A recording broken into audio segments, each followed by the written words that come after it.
बात आज दल बदल की। आपने वो गाना सुना होगा, इधर चला मैं उधर चला, जाने कहां मैं किधर चला। लेकिन कांग्रेस के चेहरों को यह पता है कि हमें किस तरफ जाना है और वो उस तरफ का रुख कर चुके हैं। जोधपुर संभाग के साथ ही वो क्षेत्र जो मारवाड़ के हैं लेकिन जोधपुर संभाग में नहीं आते, उसको भी अगर हम जोड़ लें तो पिछले एक महीने में कांग्रेस से 35 से ज्यादा लोग बीजेपी ज्वाइन कर चुके हैं। कुछ चेहरे आरएलपी में भी गए हैं और एक दो चेहरे ऐसे हैं जो अभी फिलहाल पार्टी से निष्कासित हैं और उनके डिसीजन का इंतजार है। ऐसे में सवाल उठ रहा है कि क्या इन चेहरों के साथ जिनका विरोध बीजेपी लगातार करती रही है, बीजेपी मजबूत हुई है? और क्या 2024 के रण में कांग्रेस इन चेहरों के जाने के बाद अपने आप को मजबूर महसूस कर रही है? आज इन्हीं सवालों के जवाब खंगालने की कोशिश करेंगे। मेरे साथ इस वक्त जुड़ रहे हैं कांग्रेस के प्रवक्ता संजय गौर जी, साथ ही गौरव जैन हैं जिला अध्यक्ष भाजयुमो के, अजय त्रिवेदी जी आरएलपी नेता हैं, दीपक गुर्जर युवा नेता हैं, रामनिवास बुद्धनगर युवा नेता हैं कांग्रेस के, और भूपेंद्र बिश्नोई मेरे सहयोगी। आप सभी का स्वागत है समाचार प्लस पर। शुरुआत मैं संजय गौर जी आपसे करना चाहता हूं। संजय गौर जी, आप मुझे बताइए कि क्या कांग्रेस अपने आप को किसी भी तरह से मजबूर महसूस कर रही है? देखिए, ये आवागमन जो है वो हर पार्टी में चलता रहता है। हाँ। और कि कुछ लोग के जाने से पार्टी में कुछ ज्यादा फर्क नहीं पड़ता। पार्टी का हिस्सा रहे हैं और पार्टी की समस्याओं पर उन्होंने मदद की है और उनके जाने से पार्टी को इतना कुछ विशेष फर्क नहीं पड़ेगा। नहीं, लेकिन हम समझना चाहेंगे ना, उनके जाने का कोई कारण तो होना चाहिए। आप अशोक गहलोत, मतलब ये इनमें से अधिकतर चेहरे अशोक गहलोत के करीबी, अशोक गहलोत को फ्री हैंड रहा, अशोक गहलोत की सब कुछ सुनी गई, इसके बाद भी उनके करीबी अगर जा रहे हैं तो फिर कांग्रेस में दिक्कत कहां महसूस हो रही है इन चेहरों को? देखिए, हर व्यक्ति की एक महत्वाकांक्षा होती है और उन महत्वाकांक्षाओं की जब पूर्ति नहीं होती है कहीं पर, या उन्हें लगता है कि भाई अब मैं इन महत्वाकांक्षाओं को यहाँ पर मैं पूरा नहीं कर पाऊंगा, तो वो व्यक्ति जो है वो बदलने के लिए मजबूर हो जाता है या अपना विवेक इस्तेमाल करते हुए चला जाता है। नहीं तो क्या ऐसा है, सचमुच ऐसी स्थिति है कि कांग्रेस में रहकर कई चेहरों की महत्वाकांक्षाएं पूरी कभी हो ही नहीं सकती? नहीं, ऐसा कभी नहीं है। देखिए, पार्टी आज आपके सामने सबसे बड़ा उदाहरण जो है वो जोधपुर लोकसभा क्षेत्र से जो हमारे कांग्रेस के प्रत्याशी है वो करण सिंह जी उचाड़ा है, जिन्होंने इतने लंबे समय से एक संयम रखा, पार्टी के लिए काम किया और पार्टी की रीति और नीति को अपनाए रखा और सेवा भावनाओं के साथ में कांग्रेस के संगठन। लेकिन उचाड़ा जी नया चेहरा नहीं है। लेकिन संजय जी, आप भी जानते हैं उचाड़ा जी अपनी जनसभाओं में ये कह रहे हैं कि लोग उनको कह रहे हैं मोदी की बुराई मत करो, बीजेपी के प्रत्याशी की करो, नहीं तो मामला फंस जाएगा। तो ये भी तो एक तरह का संकेत है। देखिए, ये उनका विश्वास था पार्टी के प्रति, तब पार्टी ने उनको चुनाव में उतारा है इतने लंबे समय बाद। जो उनकी निष्ठा थी, ठीक है, जो भावना थी, उसको देखते हुए, ठीक है, तो ये निष्ठा हर व्यक्ति को दिखानी पड़ेगी और हर व्यक्ति के लिए एक समय निर्धारित होता है राजनीति के अंदर, वो ऊपर वाले लिखा होता है, उसको पार्टी के आला कमान जो होता है उसको निष्ठा को देख के हर समय पे कभी ना कुछ उसको जरूर मिलता है। ठीक है, गौरव जैन का मैं रुख करूंगा यहाँ पर। गौरव, आपसे मैं समझना चाहता हूं, मुझे बताइए कि क्या सचमुच ऐसे चेहरे, इन चेहरों ने क्या भाजपा को सचमुच मजबूत किया है? सबसे पहले तो मैं सभी को नमस्कार कहूंगा। मैं ये कहना चाहता हूं कि कांग्रेस सरकार ने सिर्फ और सिर्फ परिवारवाद की राजनीति की है। इस परिवारवाद की राजनीति से तंग आकर कांग्रेस के कुछ कार्यकर्ताओं ने और वरिष्ठ नेताओं ने भाजपा की ओर रुख किया है। जैसा कि मैं आपको बता देना चाहता हूं, नहीं, पर इनमें से जितने भी चेहरे आपके आए उन्होंने परिवारवाद पर निशाना नहीं साधा। उन्होंने राम मंदिर को कारण बताया या पार्टी में खुद को आगे बढ़ने का मौका नहीं मिलना बताया, उन्होंने परिवारवाद नहीं कहा। मैं ये बताना चाहता हूं आपको, जितने भी वरिष्ठ नेता भाजपा के अंदर आए हैं वो बड़े लंबे समय से कांग्रेस के अंदर काम कर रहे थे और उनकी खुद उपेक्षाएं थी। बड़े लंबे समय से काम करने के बाद में, जैसे कि आपको पता है कि कांग्रेस के अंदर परिवारवाद चलता है, पुत्र है, तो पुत्र मोह के अंदर उन्हें जो पिछले कार्यकर्ता है जो इतने लंबे समय से कार्य कर रहे हैं उन्हें वो दिखाई नहीं दिए। उन सभी परिवारवाद की नीतियों से परेशान आकर उन वरिष्ठ कार्यकर्ताओं ने भाजपा का दामन थामा है। नहीं तो अगर मैं इस लिहाज से देखूं तो गौरव भाई मुझे थोड़ा सा समझाने की कोशिश कीजिए। गजेंद्र सिंह शेखावत इस इलाके से तीसरी बार चुनाव लड़ने वाले हैं लगातार, है ना। तो जब अन्य जगहों पर जहां जिसका तीसरी बार का मौका था उसको वहां से हटा दिया गया, तो वहां पर किसी नए के लिए द्वार खुला। जोधपुर में तो नए के लिए द्वार नहीं खुला, तो फिर भाजपा के कार्यकर्ता जोधपुर में आगे कैसे बढ़ेंगे, समझाइए थोड़ा सा। ना जी, भाजपा के कार्यकर्ताओं को बराबर मौका मिलता जा रहा है, ऐसा नहीं है कि मौका नहीं मिल रहा है। कहीं ना कहीं जैसे एमपी, जैसे हमारे गजेंद्र सिंह जी शेखावत को टिकट मिला है, तो एक काबिल चेहरा है जिन्होंने लगातार 10 वर्षों के अंदर अनेकों कार्य किए हैं और एक उभरते सितारे के रूप में जोधपुर के अंदर कार्य किया है, और तीसरी बार मौका देकर जोधपुर और भारत सरकार को नई ऊंचाई को और छुए, इसलिए इनको तीसरी बार मौका दिया। लेकिन अपने एक चेहरे के विरोध का सामना भी उन्हें कुछ समय के लिए करना पड़ा, यह भी सच है। देखिए ना, ऐसा कुछ भी नहीं है।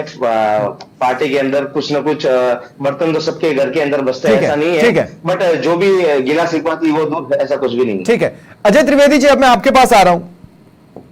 आरएलपी जहां खुद को सबसे ज्यादा मजबूत पाती है, वहां पर भी अभी प्रत्याशी घोषित नहीं हुआ है। मैं नागौर की बात कर रहा हूं, मारवाड़ में ही आती है, और शायद पार्टी कांग्रेस के साथ जाने की संभावनाओं को तलाश भी रही है। इस तरह की चर्चाएं जोरों पर हैं। कहां पर खड़ी है आरएलपी? किसी भी संभावना को नकार नहीं सकते। रहा सवाल आरएलपी कहाँ खड़ी है, तो आरएलपी अभी बहुत शैशव अवस्था में है। आप 1980 के इतिहास में जाएं तो आपको याद होगा कि भारतीय जनता पार्टी ने 2 ही सीटें जीती थी, बिल्कुल शैशव अवस्था में थी। उसके बाद उसको अपनी अस्तित्व सिद्धि के लिए फिर 1985 के चुनावों का मौका मिला, फिर वो 2-3 सीटें लेके आई थी। और उसके बाद ये गौरव बैठे, शायद इनको इतिहास पता होगा, इनकी पार्टी का नहीं, मैं बताता रहूंगा इनको। उसके बाद में धीरे धीरे शने वो आगे बढ़े। 1989 का समय आया, भारतीय जनता पार्टी ने अपने बिल्कुल जो कॉन्ट्राडिक्टरी आइडियोलॉजी के जो दल थे, जिसमें आप राष्ट्रीय मोर्चा, वाम मोर्चा, जिन लोगों को बिल्कुल इनकी मतलब अछूत सा एक दूसरे को समझते थे, उसके साथ गठबंधन करके और भारतीय जनता पार्टी ने राष्ट्रीय मोर्चा की सरकार बनाने का मार्ग प्रशस्त किया था बाहर से समर्थन देके। और उसके बाद फिर एक बार भारतीय जनता पार्टी कोलैप्स हुई। उसके बाद कालांतर में लगातार कोलैप्स होते आज एक देश की सबसे संगठित पार्टी हो गई थी। तो आप एक शैशव अवस्था की पार्टी की तुलना आप ऐसी पार्टी से कर रहे हैं जिसको इतने साल हो गए। नहीं, लेकिन यही शैशव अवस्था की पार्टी एक वक्त एनडीए की मजबूरी बनी। अजय भाई देखिए, आप ही की बात से निकला सवाल है। एक मिनट आप देखिए, आप मेरी पूरी सुनिए, इंटरफियर मत करिए। आप मैं सिर्फ आपकी बात में ऐड कर रहा हूँ सर। नहीं बिल्कुल, सिर्फ आपकी बात में ऐड कर रहा हूँ। देखिए, मैं ये कह रहा हूँ कि इसी शैशव अवस्था में आरएलपी, सुन लीजिए, उसके बाद अरे सर मेरी आप एक बार सुन लीजिए, उसके बाद देखिए, अब आप नेता लोग हैं, आप तो कितना भी लंबा बोल सकते हैं, फिर सवाल रह जाएगा ना। थोड़ा सा सवाल ले लेते हैं। आपके हम इतने लंबे प्रश्न पूछते हैं तो आप हमारे उत्तर भी सुनिए। प्रश्नों से तो बड़े ही आपके जवाब, लेकिन मैंने भी 3 जनों के उत्तर सुने, आपके लंबे लंबे प्रश्न सुने। आप मेरी पूरी बात सुनिए। मेरे प्रश्न इतने लंबे नहीं होते सर, अब तक के करियर में किसी ने ये नहीं कहा कि मेरे प्रश्न लंबे होते हैं, लेकिन ठीक है। के बाद में कांग्रेस, आप सुनिए, कमलापति त्रिपाठी और देवराज अर्श के जाने के बाद कांग्रेस 1980 में बनी और उसके बाद धीरे धीरे वो मजबूत हुई। तो आप कुछ समय आरएलपी को दीजिए। इतनी जल्दी उससे जो एक्सपेक्टेशंस कर रहे हैं वो बहुत दीर्घ एक्सपेक्टेशंस है, जो कि अभी कालांतर में ही ये चीजें प्रूव हो पाएगी। अभी शुरुआत में जितना भी मिलता है वो मैं समझता हूं कि उपलब्ध वस्तु। लेकिन अजय जी, अब मेरा सवाल ध्यान से सुनिएगा। मैं कह रहा हूं आप अपने आप को कमतर आंक रहे हैं। मेरी बात सुनिए, मैं ऐसा क्यों कह रहा हूं? क्योंकि एनडीए ने एक वक्त आपको अपनी मजबूरी माना, तो आप इतने कम भी नहीं है जितना आप अपने आप को दिखाने की कोशिश कर रहे हैं। दूसरा यह है कि एनडीए जैसा संगठित दल जिसे आपने करार दिया, उसके बाद कांग्रेस आप में संभावनाएं तलाश रही है, तो आप इतने छोटे नहीं है जितना आप कह रहे हैं। मैं कह रहा हूं आरएलपी क्या सोच रही है? नहीं, आप सोचिए ना, कबीरदास जी ने कहा था, बुरा न देखन मैं चल लिया तो मुझसे बुरा न कोई, जो मन जाका अपना तो मुझे से बुरा न कोई। तो आपको कमतर आके ही चलना चाहिए। अभी इतनी जल्दी अपने को ओवर एस्टिमेट करके अगर हम सारे के सारी संभावनाएं तलाश करने लगेंगे तो मैं समझ जाऊंगा कि अति आत्मविश्वास के चक्कर में समाप्ति हो जाएगी। कमतर आके जहां जो जरूरत पड़ेगी, जिसके साथ मैं बिल्कुल इस चीज को कह रहा हूँ, राजनीति में मूल्य बदल गए। आपको शायद ध्यान है कि अब रिजल्ट ओरिएंटेड मूल्य हो गए, कोई इधर जा रहा है, कोई उधर जा रहा है। अभी संजय गौड़ ने आवागमन की बात की थी, तो मूल्यों का मूल्यांतरण हो गया, मूल्य मूल्यांतरित हो गए। आजकल के मूल्य वो एथिकल मूल्य नहीं रहा, आजकल तो रिजल्ट ओरिएंटेड मूल्य रह गए। तो इन मूल्यों की अगर वर्तमान में इस सामयिक परिप्रेक्ष्य में अगर वर्तमान में उपयोगिता है, तो इसी उपयोगिता को लेकर अपने को कमतर आंक के और हर उस संभावना को तलाश करना चाहिए जिससे कि कहीं न कहीं दीर्घकाल में फायदा हो। रिजल्ट ओरिएंटेशन, हालांकि रिजल्ट ओरिएंटेशन बैठे हैं आरएलपी भी रिजल्ट चाहती है, सन्यासी की जमात में नहीं पड़ी। इसमें कोई दौरा ही नहीं है कि आरएलपी भी रिजल्ट चाहती है और आरएलपी अपना रिजल्ट सुधारने, इसीलिए हनुमान बेनीवाल ने ये कहा कि अब मैं विधायकी में आ रहा हूं, हो सकता है ताकि बिल्कुल उन्होंने खुद कहा, हनुमान बेनीवाल ने कहा कि मैं विधायकी में इसलिए आ रहा हूं ताकि पार्टी को मजबूत कर सकूं। दीपक गुर्जर युवा नेता है बीजेपी के, मेरे साथ हैं। दीपक, मैं आपके पास इस सवाल के साथ आ रहा हूं। मैं ये कह रहा हूं कि अगर दूसरे दलों से युवा चेहरे ही बीजेपी में आते रहेंगे तो बीजेपी के ऑलरेडी स्ट्रगलिंग युवा चेहरे क्या करेंगे? दीपक, मुझे आपकी आवाज नहीं मिल रही, आपको म्यूट हटाना होगा। हेलो, हाँ बोले। हेलो जी बोले बोले। हाँ जी, युवा चेहरे जो बीजेपी में है वो तो हमारे लिए काम कर ही रहे हैं, और जो दूसरे आ रहे हैं उनसे हमें और प्रबलता मिलेगी। कैसे? जो कांग्रेस को मजबूत नहीं कर पाए वो बीजेपी को आगे कैसे मजबूत कर देंगे? भारतीय जनता पार्टी के साथ रह के जो कार्यकर्ता अब जोड़ेंगे उनको ऑलरेडी मजबूती मिलेगी, उनको भी मिलेगी और पार्टी को भी मिलेगी। नहीं, मैं आपकी बात समझ गया, लेकिन मैं कह रहा हूं ये वो चेहरे हैं जो कांग्रेस को मजबूत नहीं कर पाए या ना मजबूत रख पाए, है ना? अब या तो वो आपसे एक्सपीरियंस लेकर अपने आप को बहुत अच्छा बना लेंगे, लेकिन फिर आपके चेहरे जो उनके पहले से स्ट्रगल कर रहे हैं उनका क्या? आप खुद दीपक एक युवा नेता है, आपका क्या, आपका भविष्य क्या होगा फिर? नहीं, हमारा भविष्य भारतीय जनता पार्टी के पास निश्चित है, और हमारे साथ ये कांग्रेस के जो अभी हमारे साथ आए हैं उनके साथ रह के हम एक भारतीय जनता पार्टी को नई ऊंचाइयों तक पहुंचाएंगे। ठीक है। रामनिवास बुद्धनगर में आपसे भी पूछना चाहता हूं कि भाई आपकी पार्टी में फिर युवाओं का क्या? जो जा रहे हैं वो भी तो उनमें अधिकतर युवा चेहरे ही हैं जिनको पार्टी युवा मानती थी। युवा सरक रहा है, क्या देखकर सरक रहा है? देखिए, हमारी पार्टी से एक भी युवा बीजेपी में गया और इसने कहा है कि बीजेपी की विचारधारा या बीजेपी के प्रभावित होके कोई गया है, ऐसा युवा नहीं है। सिर्फ और सिर्फ मौका परस्त लोग हैं जिनको नहीं, आप बड़ी अजीब सी बात नहीं कर रहे हैं। आपका जो सबसे युवा चेहरा मध्य प्रदेश में बीजेपी में गया वो तो मोदी जी को देख कर गया, ज्योतिरादित्य सिंधिया। देखिए, ज्योतिरादित्य जी को मुख्यमंत्री बनना था और वहाँ मुख्यमंत्री बनने के लिए गए, और जब वहाँ गए तो जिस व्यक्ति को वो मंच से गालियां निकालते थे उनके सामने आपने एक फोटो देखा होगा। नहीं, लेकिन फिर वही बात है ना रामनिवास जी, जब पप्पूराम डारा ये कहते हैं कि मैंने झूठों का साथ छोड़ा है और मोदी जी ने मंदिर बनवाया इसलिए आया, तो वो आकर्षित तो मोदी जी से ही है। पप्पूराम जी डारा जब टिकट मांग रहे थे आपके फलोदी से, और जब राम मंदिर में उन्होंने 1 करोड़ का चंदा दिया, उस वक्त ये कहा कि मैं कांग्रेसी और कांग्रेसी होने के नाते हम भी कांग्रेस को मानते हैं और भगवान श्री राम के मंदिर में चंदा देते हैं। अब पप्पूराम जी डारा की क्या स्थिति रही? आपके पत्रकार दोस्तों ने कल उनको पूछा कि कहीं राम भक्त बन के जा रहे हो, राम के लिए जा रहे हो, या ईडी का डर सता रहा है आपको? क्योंकि ये बहुत बड़े व्यवसायी है, ठेकेदार है, डबल ए क्लास फर्म है, उनकी करोड़ों का कारोबार है। अच्छा, तो उनको डरा धमका के इतने सारे लोग जो गए हैं, इतने सारे जो लोग गए हैं, उनको अशोक गहलोत जी ये नहीं बता पाए कि चिंता मत करो, मैं तुम्हारा कुछ नहीं होने दूंगा या तुम्हारा कुछ बिगड़ने नहीं दूंगा? अशोक गहलोत उन्हीं के तो करीबी थे ये सब।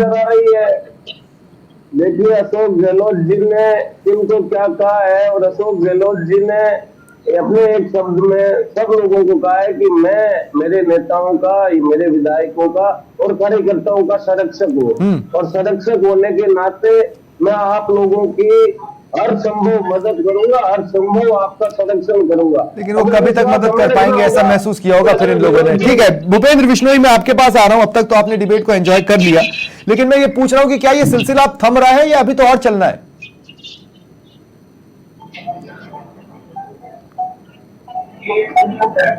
भूपेंद्र बिश्नोई, आवाज नहीं है। भूपेंद्र, मुझे सुन पा रहे हैं आप? लगता है भूपेंद्र तक मेरी आवाज नहीं जा रही है। मैं दोबारा भूपेंद्र, मेरी आवाज मिल रही है? बिल्कुल बिल्कुल सर, आवाज आ रही है जी, मैंने पूछा कि ये सिलसिला थम रहा है या अभी तो और चलना है?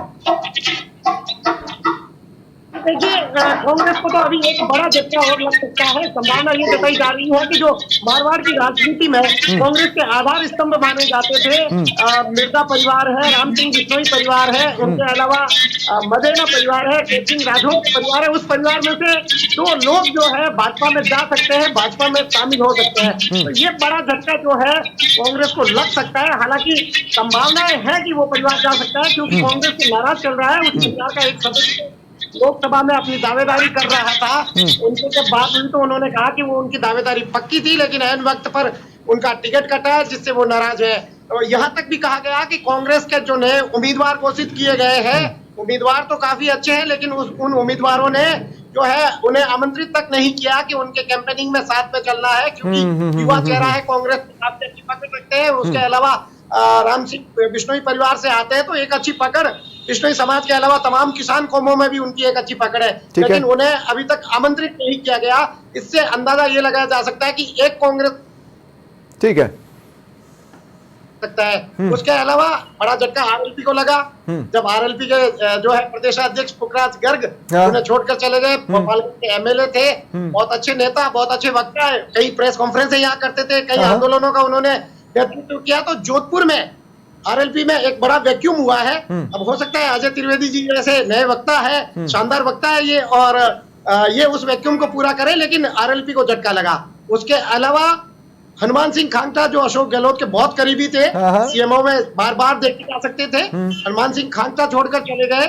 उनके अलावा पप्पू राम दारा फलोदी से अच्छे उम्मीदवार, रामेश्वर दाजी, सुनील परिहार, अजय त्रिवेदी, ये सभी अच्छे चेहरे थे। ये सभी अच्छे चेहरे थे भूपेंद्र। और अब करें, देखिए यही तो बड़ी विडंबना हुई है इन दोनों पार्टियों के लिए, लगातार लोग छोड़ के जा रहे हैं, लेकिन जुड़ कम रहे हैं। कांग्रेस के साथ बहुत कम युवा जो है अभी जुड़ रहे हैं, ये कांग्रेस के लिए काफी चिंता। ठीक है भूपेंद्र, मैं आऊंगा आपके पास। अब मेरे पास समय चूंकि कम बचा है, मैं चाहता हूं एक बार सबके पास और मैं चला जाऊं। अजय भाई मैं आपके पास आऊंगा, लेकिन उससे पहले गौरव जैन मैं आपसे पूछना चाहता हूं कि बड़ी शिद्दत के साथ 56 इंच की छाती दिखाते हुए आपने कहा था कि कांग्रेस मुक्त होगा देश, लेकिन यहां तो बीजेपी कांग्रेस युक्त हो रही है।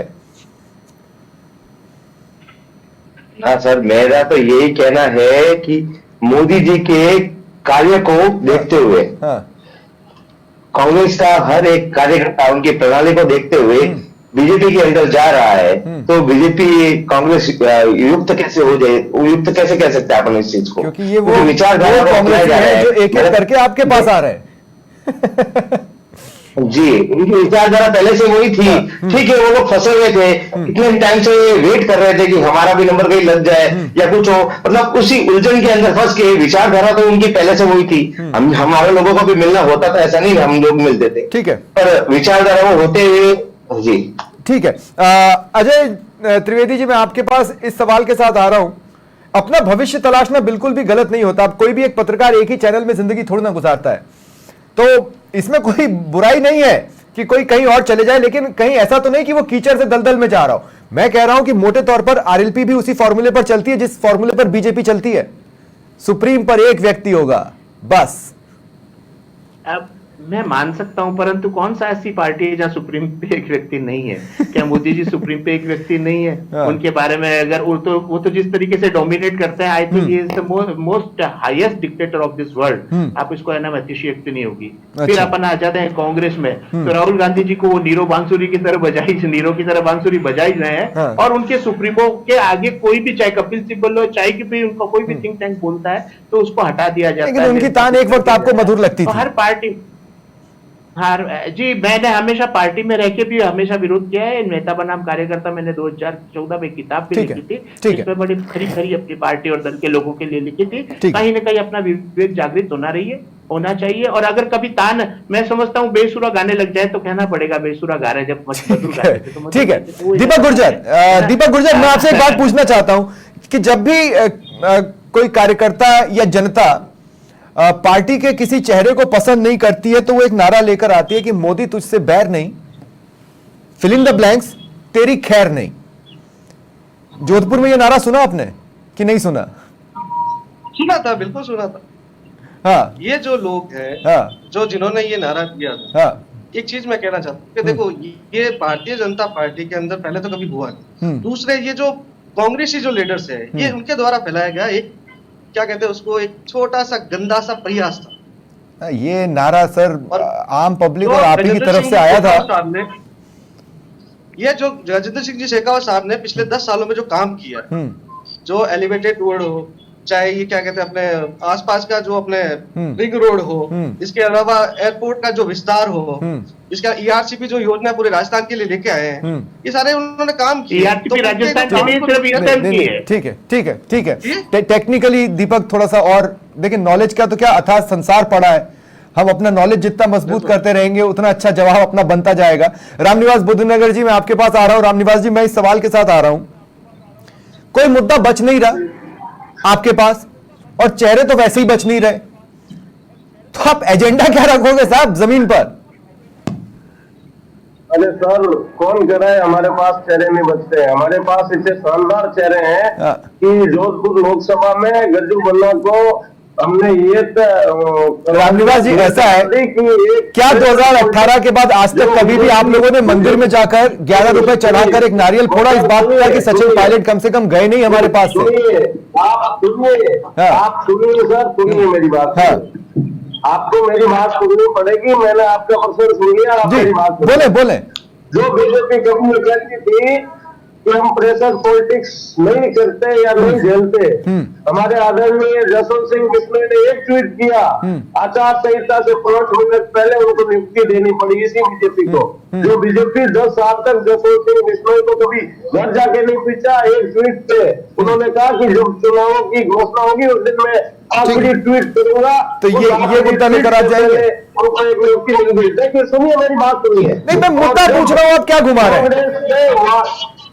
कांग्रेस के वार्ड पंचों को हम मुख्यमंत्री और सीपी जोशी जी अपने हाथ से कभी कहते थे कि कांग्रेसियों को अंदर नहीं घुसने देंगे, वो दुपट्टा पहना पहना के शामिल। सर, बेबसी और लाचारी लेकर जनता के बीच में जाएंगे तो आप नहीं जीत पाएंगे ना।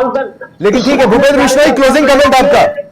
देखिए, भूपेंद्र बिश्नोई से मिल रहा है जा जाके, ठीक है, वो उनको बता रहा है। भूपेंद्र बिश्नोई मेरे साथ आ जाओ, मैं क्लोजिंग कमेंट।